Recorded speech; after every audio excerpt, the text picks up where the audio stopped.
നമസ്കാരം. ഇന്നത്തെ പ്രധാന വാർത്തകളും വിശേഷങ്ങളും നോക്കാം. ഏറ്റവും ആദ്യം മാതൃഭൂമിയാണ്. മാതൃഭൂമിയിലെ ഇന്നത്തെ ഏറ്റവും പ്രധാനപ്പെട്ട വാർത്ത ഡോക്കിംഗ്, ബഹിരാകാശത്ത് ഇന്ത്യക്ക് ചരിത്ര നേട്ടം. ഭൂമിയുടെ ഭ്രമണപഥത്തിൽ കൈകോർത്ത ഇന്ത്യൻ ബഹിരാകാശ ഗവേഷണ സ്ഥാപനത്തിൻ്റെ 2 പേടകങ്ങൾ SDX-1 ചേസർ, SDX-2 ടാർഗറ്റ് എന്നീ പേടകങ്ങൾ കൂട്ടിയോജിപ്പിക്കുന്ന സ്പേസ് ഡോക്കിംഗ് പ്രക്രിയ വിജയകരമായി പൂർത്തിയാക്കിയ വാർത്തയ്ക്കാണ് ഏറ്റവും കൂടുതൽ പ്രാധാന്യം നൽകിയിട്ടുള്ളത്. അതിൻ്റെ രേഖാചിത്രങ്ങളടക്കമെല്ലാം നൽകിയിട്ടുണ്ട് ആദ്യ പേജിൽ തന്നെ. ഒപ്പം അൺഡോക്കിംഗ് വൈകാതെ നടക്കുമെന്നുള്ള കാര്യവും അതിൽ അറിയിക്കുന്നുണ്ട്. ഡോക്കിംഗ് നടക്കുമ്പോൾ പേടകങ്ങൾ ഭൂമിയിൽ നിന്ന് 475 കിലോമീറ്റർ അകലെ എന്നുള്ളതാണ് മറ്റു പ്രധാനപ്പെട്ട കാര്യം. അതോടൊപ്പം തന്നെ പ്രധാനപ്പെട്ട മറ്റൊരു വാർത്തയെ നൽകിയിട്ടുള്ളത് മോഷ്ടാവിൻ്റെ കുത്തേറ്റത് 6 വട്ടം സെയ്ഫ് അലി ഖാന് കുത്തേറ്റതുമായി ബന്ധപ്പെട്ട വാർത്ത. അതിൻ്റെ രേഖാചിത്രങ്ങൾ, മറ്റു വിശദവിവരങ്ങൾ. അക്രമി വീട്ടിലെത്തുന്നു, കത്തി കൊണ്ട് കുത്തുന്നു, ആശുപത്രിയിലേക്ക് ഓട്ടോയിൽ പോകുന്നു.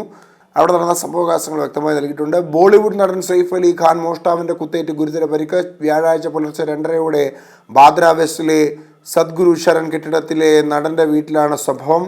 ലീലാവതി ആശുപത്രിയിൽ ചികിത്സയിലുള്ള സെയ്ഫ് അലി ഖാൻ അപകടനില തരണം ചെയ്തതായി ഡോക്ടർമാർ അറിയിക്കുന്നു. കേന്ദ്ര ജീവനക്കാർക്കായി 8ാം ശമ്പള കമ്മീഷൻ എന്നുള്ള മറ്റു പ്രധാനപ്പെട്ട വാർത്ത അതിന് തൊട്ട് താഴെയായി ചെറുപ്രാധാന്യത്തോടെ നൽകിയിട്ടുണ്ട്. കേന്ദ്ര ജീവനക്കാർക്കായി 8ാം ശമ്പള കമ്മീഷൻ രൂപവത്കരിക്കാൻ കേന്ദ്ര സർക്കാർ തീരുമാനം. കമ്മീഷൻ ചെയർമാനെയും 2 അംഗങ്ങളെയും പിന്നീട് നിശ്ചയിക്കുമെന്ന് കേന്ദ്രമന്ത്രി അശ്വിൻ വൈഷ്ണവ് പത്രസമ്മേളനത്തിൽ അറിയിച്ചു. ജസ്റ്റിസ് വിനോദ് ചന്ദ്ര സ്ഥാനമേറ്റ വാർത്ത അതിന് തൊട്ടു വലത് ഭാഗത്തായി ചെറിയ പ്രാധാന്യം നൽകുന്നു. മറ്റു പ്രധാനപ്പെട്ട വാർത്തയായി മാതൃഭൂമി ആദ്യ പേജിൽ നൽകിയിട്ടുള്ളത് ചേന്നമംഗലത്ത് ഒരു കുടുംബത്തിലെ 3 പേരെ അടിച്ചുകൊന്ന വാർത്തയാണ്. ചേന്നമംഗലത്ത് അയൽവാസിയായ യുവാവ് വീട്ടിൽ കയറി ഗൃഹനാഥനെയും ഭാര്യയെയും മകളെയും തലക്കടിച്ച് കൊലപ്പെടുത്തി. തലക്കടിയേറ്റ മരുമകൻ ഗുരുതരാവസ്ഥയിൽ ആശുപത്രിയിൽ. വ്യാഴാഴ്ച വൈകിട്ട് 6 മണിയോടെയാണ് നാടിനെ നടുക്കി അരുംകൊല നടന്നത്. പേരപ്പാടം കാട്ടിപ്പറമ്പിൽ വേണു, ഭാര്യ ഉഷ, മകൾ വിനീഷ എന്നിവരാണ് ആക്രമണത്തിൽ അടിയേറ്റ് മരിച്ചത്. വിനീഷയുടെ ഭർത്താവ് ജിതിൻ ബോസിനെ തലയ്ക്ക് അടിയേറ്റ് ഗുരുതരാവസ്ഥയിൽ എറണാകുളം ചേരാനെല്ലൂരിലെ സ്വകാര്യ ആശുപത്രിയിൽ പ്രവേശിപ്പിച്ചു. പുഴയിൽ വീണ്ടും കണ്ണീർ എന്ന തലക്കെട്ടോടുകൂടി മറ്റൊരു പ്രധാനപ്പെട്ട വാർത്ത ഭാരതപ്പുഴയിൽ ഒഴുക്കിൽപ്പെട്ട് കുടുംബത്തിലെ 4 പേർ മരിച്ചു എന്നുള്ളതാണ് വാർത്ത. കബീർ, ഷാഹിന, സാറ, ഫുവാദ്, സനീൻ എന്നുള്ളവരാണ് മരണപ്പെട്ടത്. അതേ വാർത്തയുടെ ഇടതുഭാഗത്തായി സൈബർ തട്ടിപ്പിൽ പോയത് 90 ലക്ഷം, മുൻ ജഡ്ജിയും പെട്ടു. സൈബർ തട്ടിപ്പ് സംഘത്തിന്റെ കെണിയിൽപ്പെട്ട കേരള ഹൈക്കോടതി മുൻ ജഡ്ജിയും പണം നഷ്ടമായി.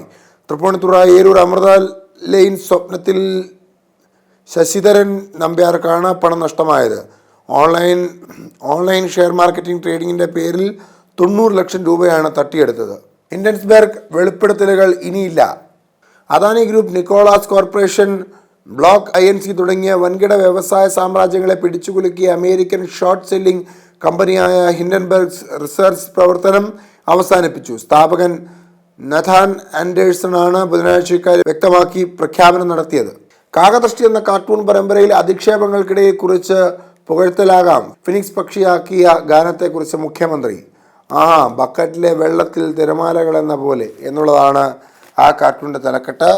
ജന്മഭൂമിയിലേക്ക് വരുമ്പോൾ ഡോക്ടർ മോഹൻ ഭാഗവത് കേരളത്തിൽ 5 ദിവസത്തെ സംഘടനാ പരിപാടികൾക്കായി RSS സർസംഘചാലക് ഡോക്ടർ മോഹൻ ഭാഗവത് ഇന്നലെ കേരളത്തിലെത്തി എന്നുള്ള വാർത്ത. വലത് ഭാഗത്ത് കേരളത്തിൽ അദ്ദേഹത്തെ സ്വീകരിക്കുന്ന ചിത്രം. 8ാം ശമ്പള കമ്മീഷൻ പ്രഖ്യാപിച്ചു കേന്ദ്രം എന്നുള്ള വാർത്തയ്ക്ക് ജന്മഭൂമി ഏറ്റവും കൂടുതൽ പ്രാധാന്യം നൽകുന്നു.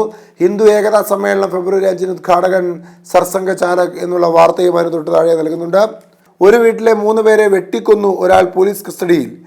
ഇതിൽ ജന്മഭൂമി വെട്ടിക്കൊന്നു എന്ന് പറയുമ്പോൾ മനോരമ അടിച്ചു കൊന്നു എന്നാണ് പറയുന്നത്. അതിൽ വ്യക്തത വരാത്ത തരത്തിൽ 2 പത്രങ്ങൾ വ്യത്യസ്തമായ വാർത്തകൾ നൽകുന്നു. ഇടതുഭാഗത്ത് ഭാരതപ്പുഴയിൽ ഒഴുകിപ്പെട്ട് 4 പേർ മരിച്ചുപോയ വാർത്തയ്ക്കും പ്രാധാന്യം ഏറെ നൽകുന്നുണ്ട്.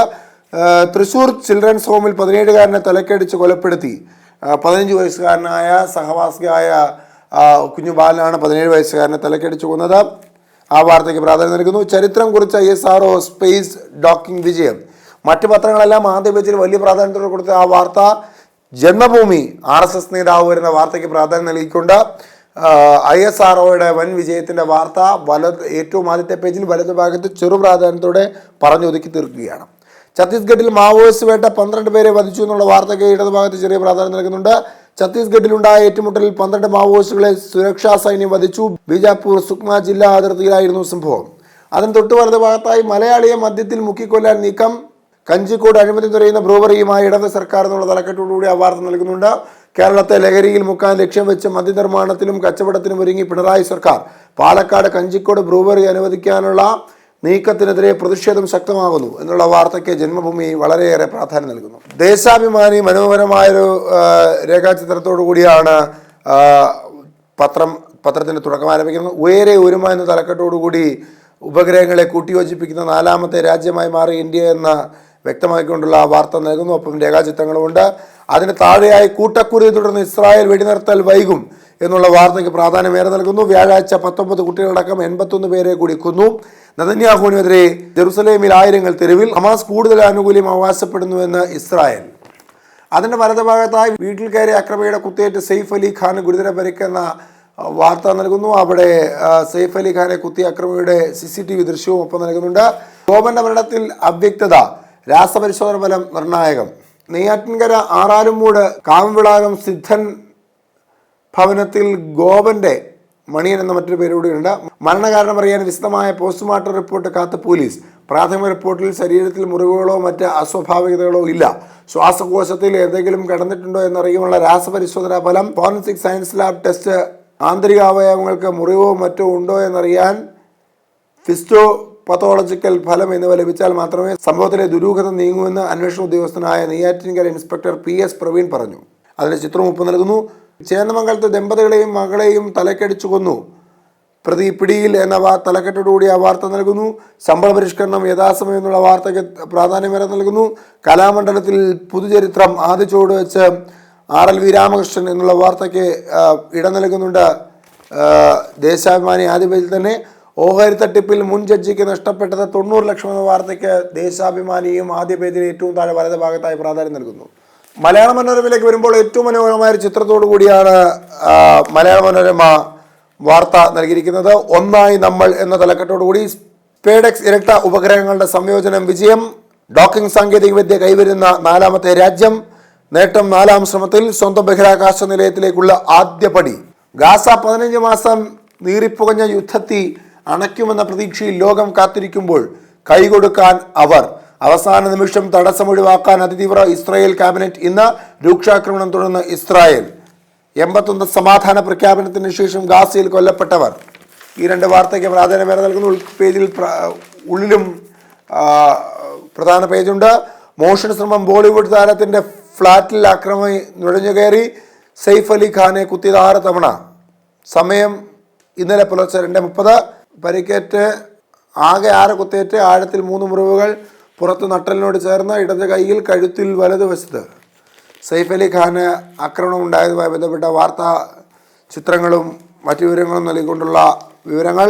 കർണാടകയിൽ ATMൽ ആക്രമണം, 2 ജീവനക്കാരെ വെടിവെച്ച് കൊന്ന് 93 ലക്ഷം കവർന്നു എന്ന വാർത്തയ്ക്ക് പ്രാധാന്യം. മരണകാരണം അവ്യക്തമല്ലെന്ന് പോലീസ്. കല്ലറ തുറന്ന് മൃതദേഹം പുറത്തെടുത്തു. 3 പരിശോധനകളുടെ ഫലം കാത്ത് പോലീസ്. ഗോപൻ സ്വാമിയുടെ മരണവുമായി ബന്ധപ്പെട്ടുള്ള വാർത്തയ്ക്ക് പ്രാധാന്യമേറെ നൽകുന്നു മലയാള മനോരമ. ഭാരതപ്പുഴയിൽ 4 കുടുംബങ്ങൾ മുങ്ങിമരിച്ച വാർത്തയ്ക്ക് ഇടമുണ്ട്. ഇടതുഭാഗത്ത് അവരുടെ ചിത്രങ്ങളോടുള്ള വാർത്ത. അതിന് തൊട്ട് വലതുഭാഗത്തായി 8ാം ശമ്പള കമ്മീഷൻ കേന്ദ്ര അനുമതി എന്ന വാർത്തയ്ക്ക് പ്രാധാന്യം നൽകുന്നു. ഗവൺമെന്റ് ചിൽഡ്രൻസ് ഹോം അടിയേറ്റ് 17 വയസ്സുകാരൻ മരിച്ചു, 15 വയസ്സുകാരൻ കസ്റ്റഡിയിൽ എന്ന വാർത്തയ്ക്ക് പ്രാധാന്യമേറെ നൽകുന്നു മലയാള മനോരമ ആദ്യ പേജിൽ തന്നെ.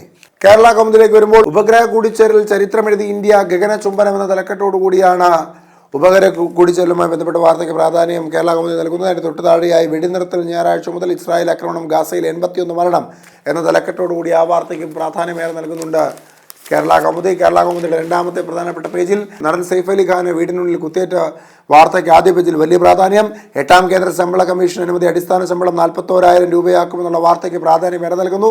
കണ്ണാടി നന്നാകാൻ അദ്ദേഹത്തെ മുഖ്യമന്ത്രി പിണറായി വിജയനെ പ്രകീർത്തിച്ചു പാടുന്ന പാട്ടിനെ കളിയാക്കിക്കൊണ്ടുള്ള കാർട്ടൂണൊപ്പം നൽകുന്നു. മുല്ലപ്പെരിയാർ ഡാം സുരക്ഷ പരിശോധിക്കാൻ സമിതി എന്നുള്ള വാർത്തയ്ക്ക് പ്രാധാന്യമേറെ നൽകുന്നു. ഇടതുഭാഗത്ത് പൊങ്കലിന്റെ ഭാഗമായി മധുര അളങ്കനെല്ലൂരിൽ നടന്ന ജല്ലിക്കെട്ടിൽ നിന്നുള്ള ദൃശ്യം. ജല്ലിക്കെട്ടിൽ 500ഓളം കാളകളെയാണ് പങ്കെടുപ്പിച്ചത്.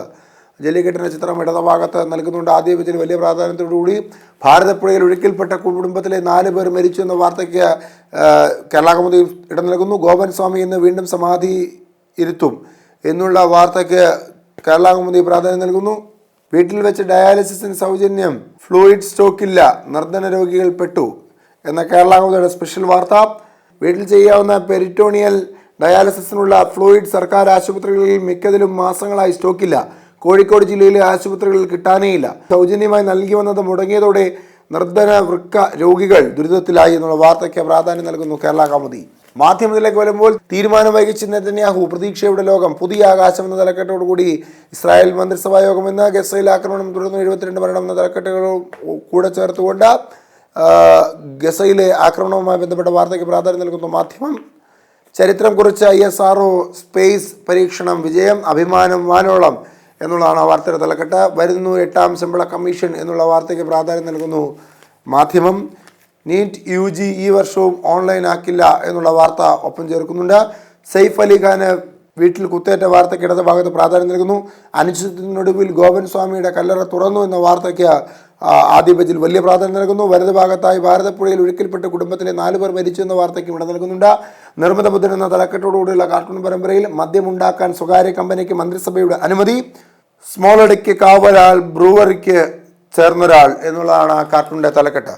ദീപികയിൽ സ്പെയ്ഡെക്സ് വിജയം ഉയരെ ഇന്ത്യ എന്ന തലക്കെട്ടോടുകൂടി ആദ്യ പേജിൽ വലിയ പ്രാധാന്യം നൽകുന്നു. ഒപ്പം പ്രധാനപ്പെട്ട 2ാമത്തെ പേജിനുള്ളിലേക്ക് വരുമ്പോൾ 8ാം ശമ്പള കമ്മീഷൻ അനുമതി എന്ന തലക്കെട്ടോടുകൂടി ശമ്പള കമ്മീഷനുമായി ബന്ധപ്പെട്ട വാർത്തയ്ക്ക് പ്രാധാന്യമേറെ നൽകുന്നു. മേൽനോട്ടത്തിന് പുതിയ സമിതി എന്ന തലക്കെട്ടോടുകൂടി മുല്ലപ്പെരിയാർ അണക്കെട്ടിൻ്റെ സുരക്ഷ മേൽനോട്ടത്തിന് പുതിയ സമിതിയുമായി ബന്ധപ്പെട്ട വാർത്തയ്ക്ക് ആദ്യ പേജിൽ ഏറ്റവും കൂടുതൽ പ്രാധാന്യം നൽകുന്നു. ഇന്നലെ വത്തിക്കാനിൽ നടന്ന ചടങ്ങിൽ അൽബേനിയയിലെ ടിറാനയിൽ നിന്നുള്ള മുസ്ലിം സൂഫികളുടെ ബക്താഷി വിഭാഗം നേതാവ് ഹാജി ദേദെ എഡ്മണ്ട് ബ്രാഹിമാജിനൊപ്പം ഫ്രാൻസിൽ മാർപ്പാപ്പയ്ക്ക് പോസ്റ്റ് ചെയ്തപ്പോഴുള്ള വാർത്ത നൽകുന്നു. മാർപ്പാപ്പയ്ക്ക് വീഴ്ചയിൽ പരിക്കേറ്റ വാർത്ത. നിയമസഭാ സമ്മേളനം തുടങ്ങുമെന്നുള്ള വാർത്തയ്ക്ക് പ്രാധാന്യം നൽകുന്നു. ഓൺലൈനെ തട്ടിപ്പ് ഹൈക്കോടതി റിട്ടയർഡ് ജഡ്ജിക്ക് 90 ലക്ഷം രൂപ നഷ്ടപ്പെട്ട വാർത്തയ്ക്ക് ഇടമുണ്ട്. ഗാസ വെടിനിർത്തൽ അവസാന നിമിഷ പ്രതിസന്ധി എന്നുള്ള വാർത്തയ്ക്ക് ഇടമുണ്ട്. നടൻ സെയ്ഫ് അലി ഖാന് വെടിയേറ്റ വാർത്തയ്ക്ക് പ്രാധാന്യമേറെ നൽകുന്നു. ദീപിക ആദ്യ പേജിൽ ഏറ്റവും താഴെയായി ഒപ്പം ചിത്രവും നൽകിയിട്ടുണ്ട്. നാളത്തെ പ്രധാനപ്പെട്ട വാർത്തകളും വിശേഷങ്ങളുമായി കാണും വരെ നന്ദി, നമസ്കാരം.